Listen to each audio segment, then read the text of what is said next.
नमस्कार दोस्तों, ये वीडियो बहुत ही इम्पोर्टेंट होने वाला है सभी गवर्नमेंट एग्ज़ाम की तैयारी कर रहे स्टूडेंट के लिए। Specific UPSC, BPSC, SSC, Railways की तैयारी जो स्टूडेंट कर रहे हैं उनके लिए ये वीडियो बहुत ही इम्पोर्टेंट होने वाला है, क्योंकि इस वीडियो में हम लोग भारत में ब्रिटिश काल के एक्ट और रेजोल्यूशन के बारे में देखेंगे, जानकारी लेंगे कि कौन कौन से नियम पारित किए गए थे, कौन कौन से अधिनियम पारित किए गए थे, कब पारित किए गए थे, उनकी विशेषताएं क्या थी, उनके मतलब लाभ क्या हो सकते हैं भारत के मतलब संविधान में।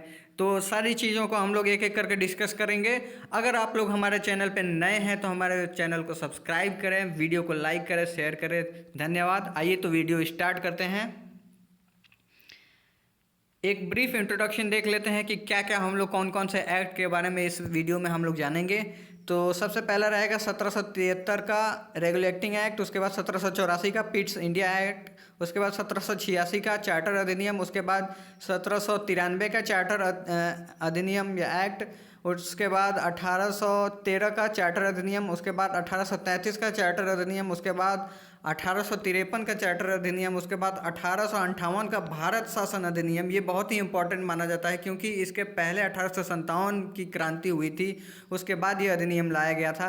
फिर उसके बाद 1861 का भारतीय परिषद अधिनियम, उसके बाद 1898 का भारतीय परिषद अधिनियम, उसके बाद 1909 का भारतीय परिषद अधिनियम जिसको मार्ले मिंटो सुधार कहा जाता है, उसके बारे में देखेंगे। उसके बाद हम लोग 1919 का भारतीय शासन अधिनियम जिसको मॉन्टेग्यू चेम्सफोर्ड सुधार अधिनियम भी कहा जाता है, उसके बारे में देखेंगे। उसके बाद हम लोग 1935 का भारतीय शासन अधिनियम देखेंगे। उसके बाद 1947 का जो भारतीय शासन अधिनियम के बारे में देखेंगे। ये सारे अधिनियम बहुत ही इम्पोर्टेंट है, तो इसके बारे में हम लोग ये अधिनियम क्या थे, उनकी विशेषताएं क्या थी, ये सारी चीज़ें पॉइंट वाइज हम लोग देखेंगे इस वीडियो में। तो आइए तो स्टार्ट करते हैं। पहला है हम लोगों का 1773 का रेगुलेटिंग एक्ट। यह भारत में ईस्ट इंडिया कंपनी के कार्यों को नियमित और नियंत्रित करने की दिशा में ब्रिटिश सरकार द्वारा उठाया गया पहला कदम था। इसके द्वारा पहली बार कंपनी के प्रशासनिक राजनीतिक कार्यों को मान्यता मिली और भारत में केंद्रीय प्रशासन की नींव रखी गई।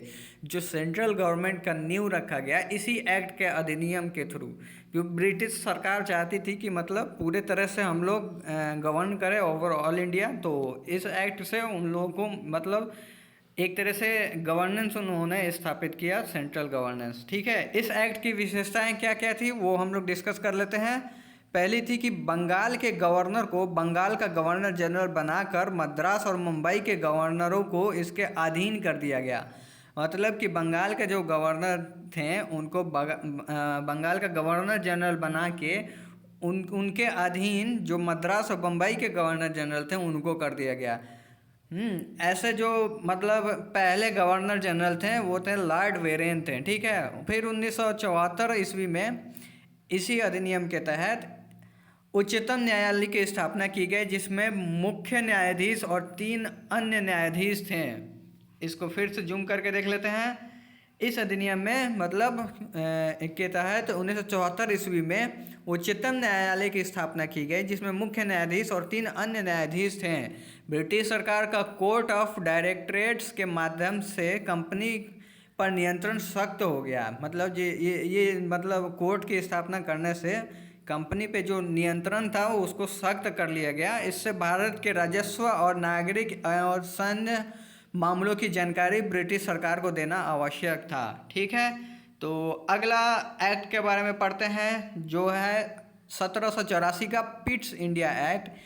ये मतलब जो 1773 का रेगुलेटिंग एक्ट था कि कमियों को दूर करने के लिए इस संशोधन जो पारित किया गया था 1781 में, उसी को मतलब इसी को एक्सपेंड करके हम लोग जो ये 1781 में एक पारित किया गया था, मतलब प्रस्ताव दिया गया था कि कौन कौन सी कमियां हैं 1773 के एक्ट में, उसी को हम लोग मतलब ब्रिटिश संसद ने इम्प्लीमेंट करके उसका नाम दिया पिट्स इंडिया एक्ट। ठीक है, आगे बढ़ते हैं। इसकी विशेषताएं क्या क्या थी। कंपनी के राजनीतिक और वाणिज्यिक कार्यों को पृथक किया गया इस एक्ट के तहत। अगला, व्यापारिक मामलों के अधीन के लिए बोर्ड ऑफ कंट्रोल निकाय का गठन किया गया, जिसे नियंत्रित भारत के राजस्व, नागरिक और सैन्य मामलों के अधीक्षण का नियंत्रण एवं शक्ति सौंपी गई। मतलब कि इस नियम के तहत जो बोर्ड ऑफ कंट्रोल का गठन किया गया, जिसे मतलब नियंत्रित भारत के राजस्व और सैन्य मामलों का उनको कंट्रोल सौंप दिया गया इस नियम के तहत। यह अधिनियम दो कारणों से महत्वपूर्ण था। यह अधिनियम जो था दो कारणों से महत्वपूर्ण था। पहला जो था, नियंत्रित भारत को पहली बार ब्रिटिश आधिपत्य का क्षेत्र कहा गया, और दूसरा, कंपनी के कार्यों और इससे प्रशासन पर पूर्ण नियंत्रण प्राप्त कर लिया गया। पूरा जो कंट्रोल था इस नियम के थ्रू ये प्राप्त कर लिया गया। ठीक है, फिर आगे बढ़ते हैं। 1786 का चार्टर अधिनियम था। उसमें क्या, ये जो पिट्स अधिनियम था जिसको हम लोग अभी पढ़े थे, उसी में कुछ ज़्यादा कुछ नहीं, थोड़ा सा उसमें इम्प्लीमेंट कर दिया गया। इसके बारे में मैंने पॉइंट्स जो इम्पोर्टेंट थे वो नोट कर लिए हैं।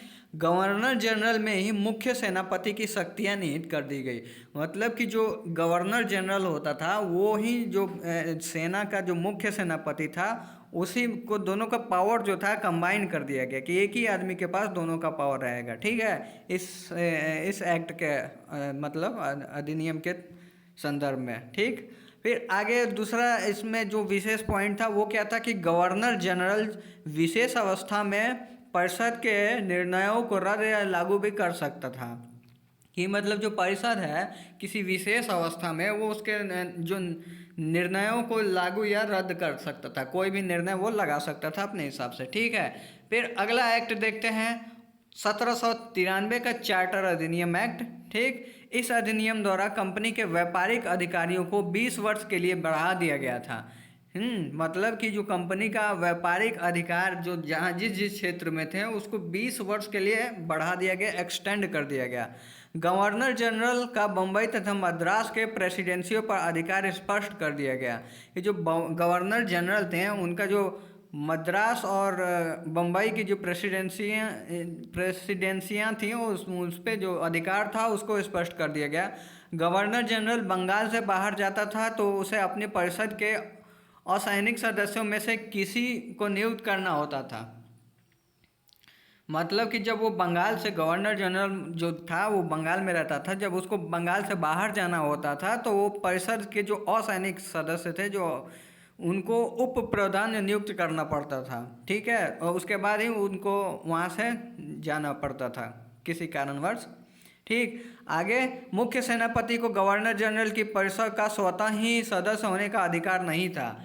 कि मतलब कि जो मुख्य सेनापति थे, कोई गवर्नर जनरल की परिषद का स्वतः ही सदस्य होने का अधिकार नहीं था। कि मतलब कि ये जो हम लोग पढ़े थे कि दोनों का पावर को कंबाइन कर दिया गया था, लेकिन ऐसा नहीं था कि जो पावर उनके कंट्रोल में तो था ही गवर्नर जनरल के, लेकिन ऐसा नहीं था कि जैसे कि मान के चलिए कि जो मुख्य सेनापति है वो अचानक से अपने आप ही वो गवर्नर जनरल के मत का जो समिति था, परिषद था, उसका सदस्य बन गया। ऐसा नहीं होता था। ठीक है, तो इस एक्ट की और भी बहुत सारी महत्वपूर्ण पॉइंट्स हैं जिनको हम लोग देखते हैं। गृह सरकार के नियंत्रण बोर्ड में एक आयुक्त का इसका अध्यक्ष बना दिया गया। इन सभी सदस्यों को भारतीय कोष से वेतन मिलता था। मतलब गृह सरकार के नियंत्रण बोर्ड में जो गृह मंत्रालय एक तरह से कह सकते हैं उस टाइम का, जो अभी गृह मंत्रालय जिसको हम लोग कह रहे हैं, गृह सरकार के नियंत्रण बोर्ड में एक आयुक्त का इसका अध्यक्ष बना दिया गया, उसका अध्यक्ष दिया गया एक जो आयुक्त था उसका। फिर उसको भारत के जो कोष से था उसको वेतन मिलता था। ठीक है, यह परंपरा 1919 तक चलती रही। ये जो परंपरा है इस टाइप से ये 1919 तक चलती रही। फिर अगला अधिनियम देख लेते हैं।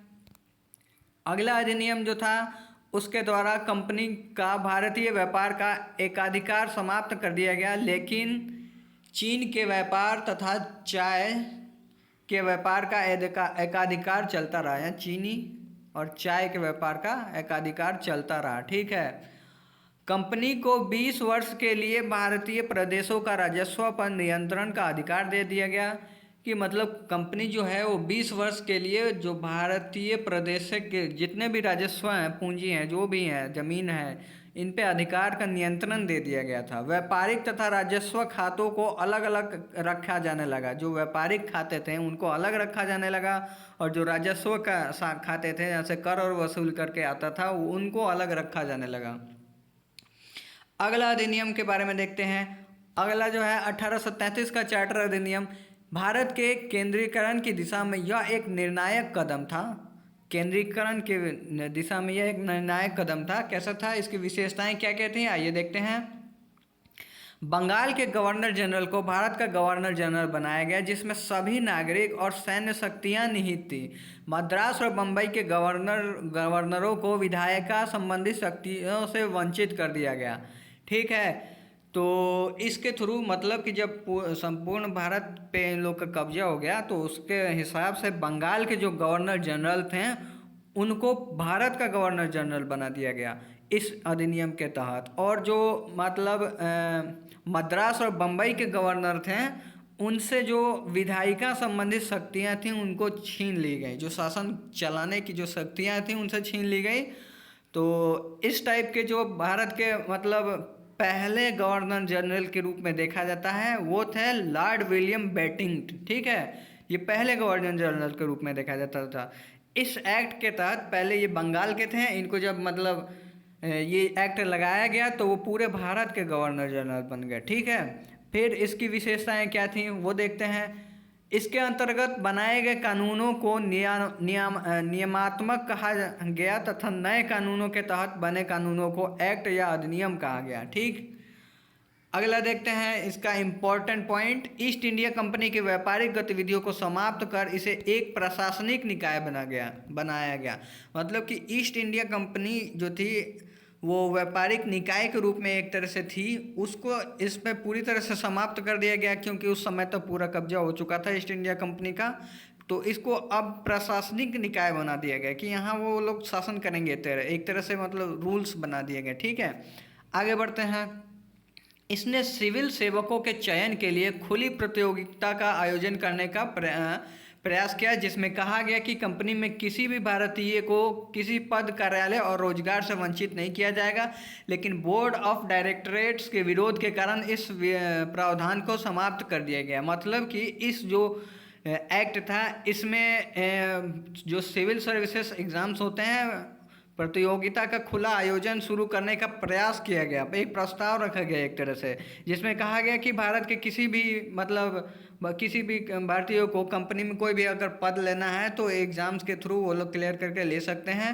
तो ये जो मतलब ये रिजोल्यूशन पास हुआ, इसको जो बोर्ड ऑफ डायरेक्टर्स थे इन्होंने इसका विरोध करने लगे और इसको मतलब पारित नहीं होने दिया। ठीक है, फिर अगला देखते हैं 1853 का चार्टर अधिनियम देखते हैं। ठीक है, चार्टर अधिनियमों की श्रृंखला में यह अंतिम अधिनियम था। मतलब जो अधिनियम हम लोग देखते आ रहे हैं चार्टर्स अधिनियम, उनकी श्रृंखला में यह अंतिम अधिनियम के रूप में देखा जाता है। ठीक है, इसकी विशेषताएं क्या थी। पहली बार गवर्नर जनरल के परिषद के विधायी और प्रशासनिक कार्यों को अलग किया गया तथा नए विधान परिषद का गठन हुआ, जिसे भारतीय केंद्रीय विधान परिषद कहा गया। मतलब कि पहली बार जो गवर्नर जनरल थे उनके विधायी और प्रशासनिक कार्यों को अलग किया गया तथा नई विधान परिषद का गठन हुआ, जिससे भारतीय केंद्रीय विधान परिषद कहा गया। ठीक है, इस परिषद में 6 से 4 सदस्यों का चुनाव बंगाल, मद्रास, बम्बई और आगरा की स्थानीय सरकारों द्वारा किया जाना था। ठीक, और इसमें एक और पॉइंट है कि सिविल सेवकों के चयन के लिए खुली प्रतियोगिताओं का आरंभ हुआ तथा 1854 में मैकाले समिति नियुक्ति की गई। ठीक, तो ये थे इस चार्टर अधिनियम की विशेषताएं। आगे बढ़ते हैं, अगला अधिनियम देखते हैं। अगला अधिनियम जो है भारतीय जो 1858 का भारतीय शासन अधिनियम। मतलब चार्टर अधिनियम जितने भी थे वहाँ तक एंड हो गया, अब भारतीय शासन अधिनियम स्टार्ट होंगे। ठीक है, यह महत्वपूर्ण जो कानून था, ये बहुत ही इम्पोर्टेंट कानून माना जाता है। क्यों? क्योंकि 1857 के स्वतंत्रता संग्राम के बाद ये अधिनियम लाया गया। इसका क्या विशेषताएं थी? इसके तहत भारत का शासन सीधे महारानी विक्टोरिया के अधीन चला गया और गवर्नर जनरल के पद को वर्साय कर दिया गया।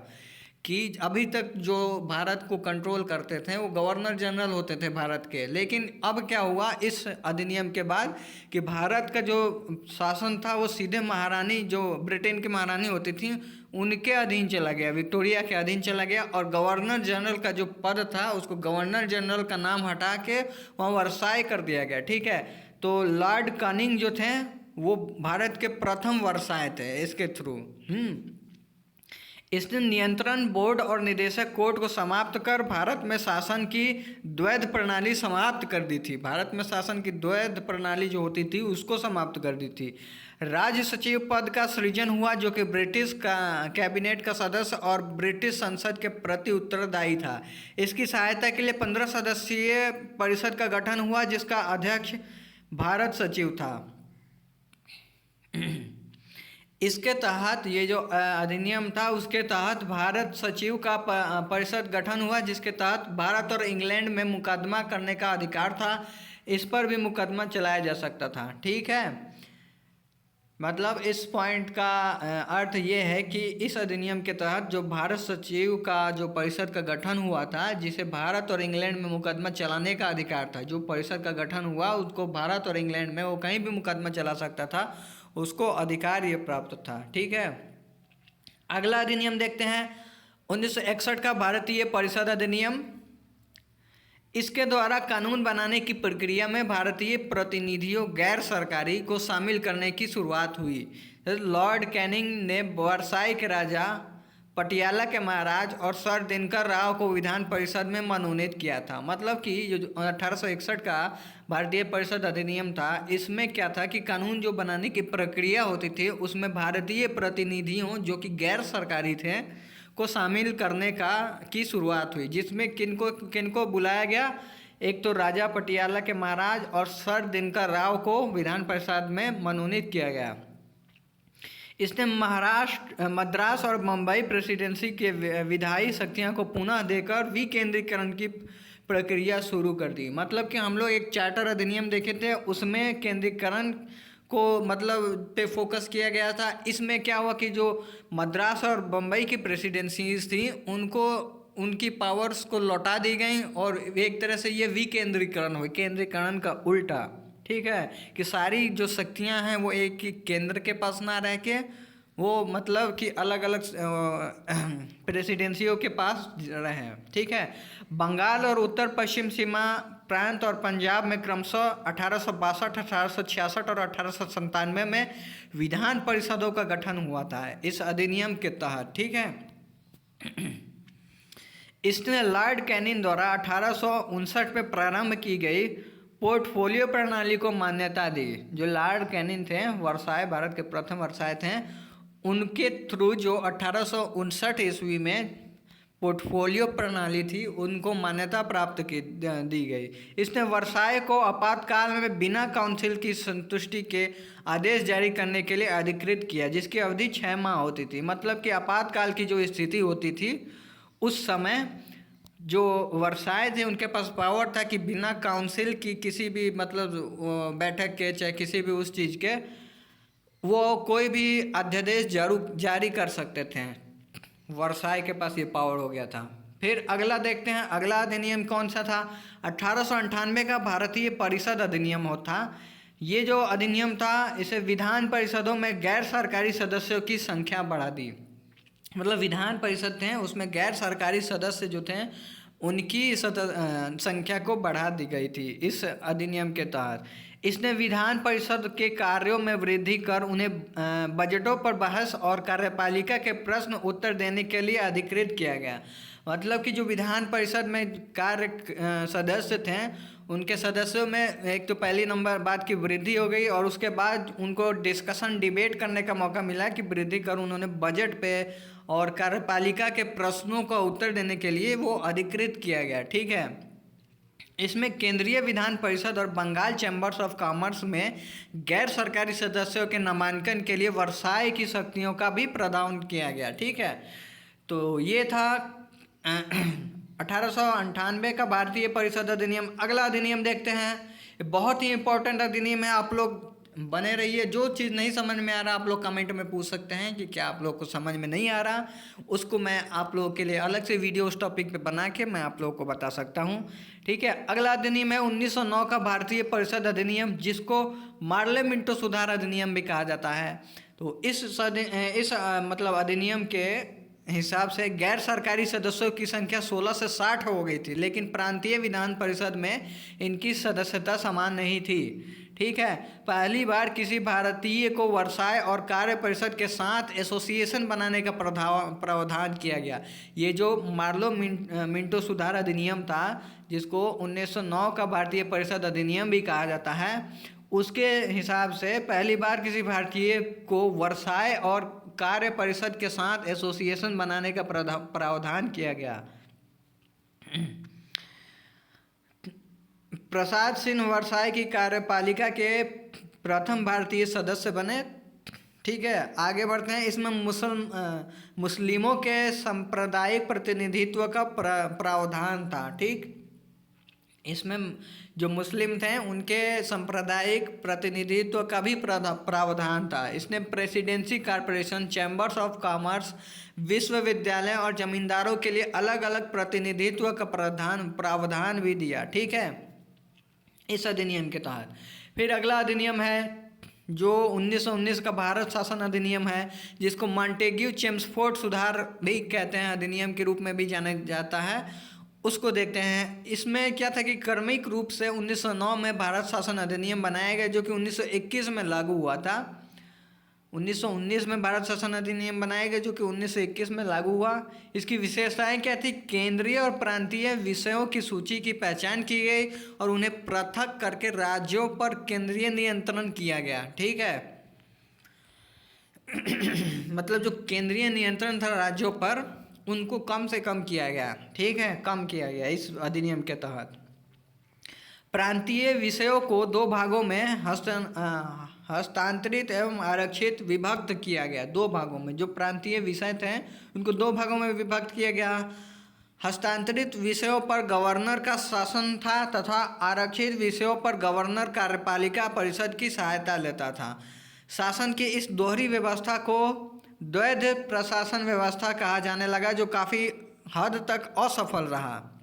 इसके अनुसार वर्साई की कार्यकारी परिषद के 6 सदस्यों में से कमांडर इन चीफ को छोड़कर 3 सदस्यों का भारतीय होना आवश्यक था। ठीक है, मतलब कि ये जो नियम था, इसके अनुसार, ये जो इस एक्ट के अनुसार वर्साई की कार्यकारी परिषद जो होती थी उसमें 6 सदस्यों में से कमांडर एवं चीफ को छोड़कर 3 सदस्यों को भारतीय होना आवश्यक था। सांप्रदायिक आधार तथा सिखों, भारतीय, ईसाइयों, आंग्ल भारतीयों और यूरोपियों के लिए पृथक विवाचकों के सिद्धांत को विस्तारित किया गया। इसने संपत्ति, कर या शिक्षा के आधार पर समिति संख्या में लोगों को मताधिकार प्रदान किया। ठीक है, ये जो अधिनियम था 1906 में सिविल सेवकों की भर्ती के लिए केंद्रीय लोक सेवा आयोग का गठन किया गया। इस अधिनियम के थ्रू इसने पहली बार केंद्रीय बजट को राज्य बजट से अलग किया। मतलब इस अधिनियम के थ्रू जो केंद्रीय बजट होता था वही राज्य बजट होता था, तो लेकिन इस अधिनियम के थ्रू इनको अलग कर दिया गया। केंद्रीय बजट अलग होगा, राज्य बजट अलग पारित किया जाएगा। इसके अंतर्गत वैधानिक आयोग का गठन हुआ, जिसके कार्य 10 वर्ष बाद जांच करने के बाद अपनी रिपोर्ट प्रस्तुत करना था। मतलब कि एक वैधानिक आयोग गठन हुआ जिसका कार्य था कि 10 वर्ष बाद जांच करने के बाद अपनी रिपोर्ट को प्रस्तुत करना होता था। फिर आते हैं 1935 का भारत शासन अधिनियम।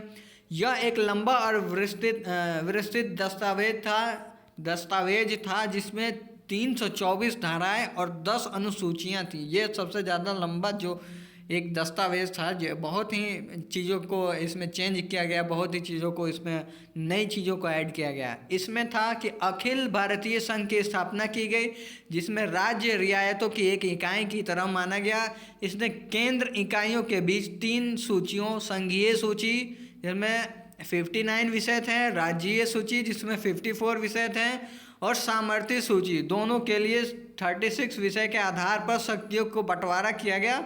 अविष्ट शक्तियां वर्साय को प्रदान की गई। हालांकि यह संघीय व्यवस्था कभी अस्तित्व में आई नहीं, क्योंकि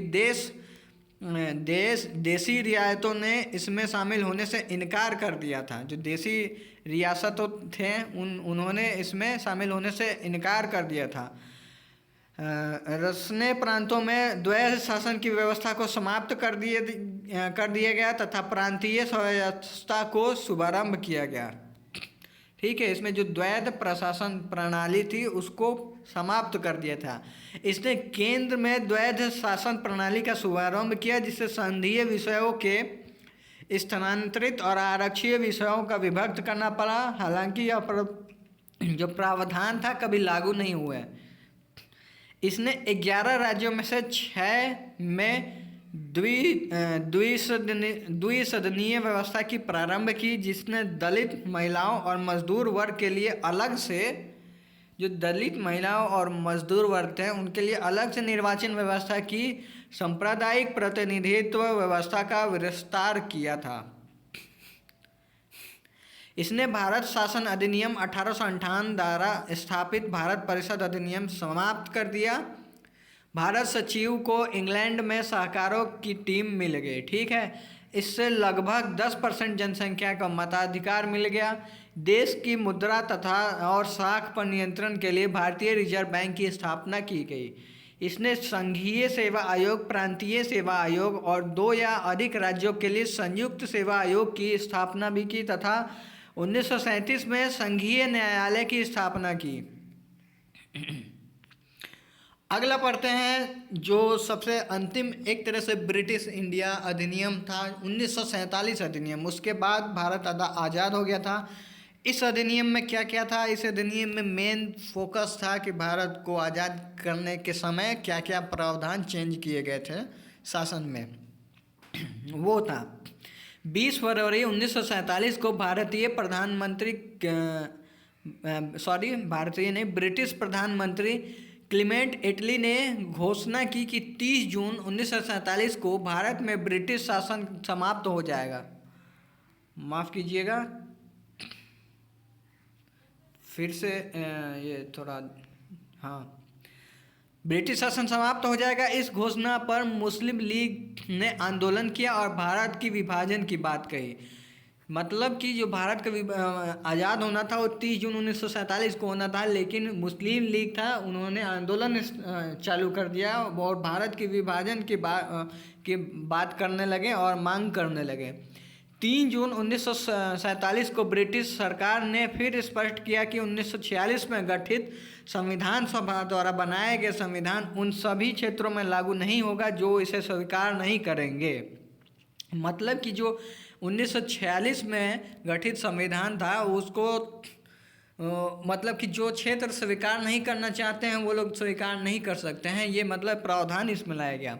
फिर 3 जून 1947 को वर्साय लॉर्ड माउंटबेटन ने विभाजन की योजना पेशकश की, जिसे माउंटबेटन योजना कहा गया। इस योजना को कांग्रेस और मुस्लिम लीग ने स्वीकार कर लिया गया,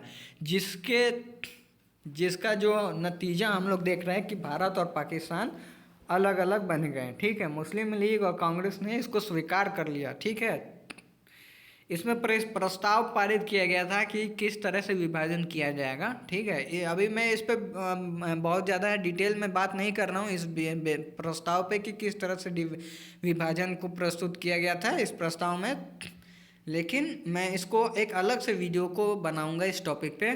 फिर देखते हैं आगे। इस अधिनियम ने ब्रिटिश राज समाप्त कर 15 अगस्त 1947 को इसे स्वतंत्र संप्रभु राष्ट्र घोषित कर दिया। ठीक है, इसने भारत का विभाजन कर 2 स्वतंत्र देश बना दिए। एक तो भारत और पाकिस्तान का सृजन किया गया। इसने वर्साई के पद को समाप्त कर गवर्नर जनरल का पद सृजन किया। इसने दोनों डोमिनियो को अपने देशों का संविधान बनाने का और उसके किसी भी देश के संविधान को अपनाने की शक्तियाँ दी। मतलब इस देश में दो देश जो उभर के हैं, भारत और पाकिस्तान, उनको दिया गया कि आप किसी भी देश का संविधान अगर अपनाना चाहते हैं तो आप अपना सकते हैं, आप अपना अगर संविधान बनाना चाहते हैं तो अपना संविधान बना सकते हैं। ठीक है। इस कानून ने ब्रिटेन में भारत सचिव पद का समाप्त कर दिया और सभी शक्तियां राष्ट्रमंडल मामलों को राज्य सचिव को दे दी गई। ठीक है। इसने भारतीय रियायतों को अपनी इच्छानुसार भारत पाकिस्तान या स्वतंत्र रहने की आवश्यकता मतलब स्वतंत्रता दी। इस अधिनियम ने नया संविधान बनाने तक प्रत्येक डोमिनियन में शासन संचालन एवं भारत शासन अधिनियम 1935 के तहत उनके प्रांतीय सभाओं में सरकार चलाने की व्यवस्थाओं की, हालांकि दोनों राज्यों मतलब जो देश थे इसको सुधार करने का अधिकार दिया गया। ये जो अधिनियम था 1935 का तहत कि जैसे प्रांतों को कैसे मतलब गवर्न करना है, वो ये लोग ब्रिटिश शासक जो थे, जो भारत को आज़ाद छोड़ के जा रहे थे उस टाइम, उन्होंने कहा कि आप लोग 1935 का जो मतलब एक हम लोग का स्ट्रक्चर बनाया गया था कानून, उसके हिसाब से आप लोग गवर्न कर सकते हैं। लेकिन उन्होंने आज़ादी दी कि आप लोग अपने हिसाब से इसमें कुछ और ऐड करना चाहें कुछ, तो वो आप लोग कानून ऐड कर सकते हैं। ठीक है। उसके बाद क्या था इसकी इस मतलब अधिनियम की विशेषता कि इसने ब्रिटिश शासक को विधेयकों पर मताधिकार और उन्हें स्वीकृत करने से वंचित कर दिया।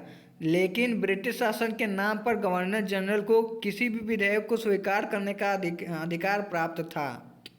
मतलब ये था कि ब्रिटिश शासकों का विधेयकों पर मताधिकार जो था उन्होंने समाप्त कर दिया गया। क्योंकि सिंपल सा पॉइंट है, क्योंकि जब वो लोग छोड़ के जा रहे थे इंडिया को तो उनकी अब कोई ज़रूरत ही नहीं थी कि किसी भी कानून को, कोई भी विधेयक पारित किया जाता है उन लोगों पे उनका मत होना आवश्यक हो। तो ये जो था इसको प्रावधान को मतलब हटा दिया गया। इसने भारत के गवर्नर जनरल एवं भारतीय गवर्नरों को राज्य का संवैधानिक प्रमुख नियुक्त किया। इन्होंने मंत्री परिषद के परामर्श पर कार्य करना होता था। मतलब कि प्रांतीय गवर्नरों को राज्यों का संवैधानिक प्रमुख नियुक्त किया गया। अभी उस समय मुख्यमंत्री वगैरह का पद नहीं बना था, तो उस समय जो गवर्नर होते थे वहाँ के, उनको वहाँ का संवैधानिक प्रमुख जो होता था वो नियुक्त किया गया था। इन्हें शाही उपाधि से भारत का सम्राट शब्द समाप्त कर दिया। ठीक है। जो उसमें सम्राट शब्द होते थे उनको समाप्त कर दिया। भारत राज्य सचिव द्वारा सिविल सेवा में नियुक्त करने और पदों का आरक्षण प्रणाली को जो था वो समाप्त कर दिया था, लेकिन उन्हें सुविधाएं मिलती थी। 15 अगस्त 1947 के मध्य रात्रि को भारत में ब्रिटिश शासन का अंत हो गया। लॉर्ड माउंटबेटन भारत के प्रथम गवर्नर जनरल बने तथा उन्होंने नेहरू को भारत के प्रधानमंत्री के रूप में शपथ दिलाई। ठीक है। जो स्वतंत्र भारत थे उनके प्रथम गवर्नर जनरल कौन थे? लॉर्ड माउंटबेटन थे। ठीक है। जिन्होंने नेहरू को भारत के प्रधानमंत्री के रूप में शपथ दिलाई। ठीक है। फिर अगला पॉइंट है कि 1946 में बनी संविधान सभा को स्वतंत्र भारत की संसद के रूप में स्वीकार कर लिया गया। ठीक है। तो ये था आज के इस वीडियो में। वीडियो आप लोग को अच्छा लगा हो, अगर कोई एक्ट मुझसे छूट गया हो तो आप लोग कमेंट करके ज़रूर बताएं। मैं उस एक्ट पे अलग से वीडियो आप लोग को बना दूंगा। अगर वीडियो अच्छा लगा हो तो आप लोग वीडियो को शेयर करें, वीडियो को लाइक करें, हमारे चैनल को सब्सक्राइब करें और हमें मोटिवेटेड करते रहें। धन्यवाद।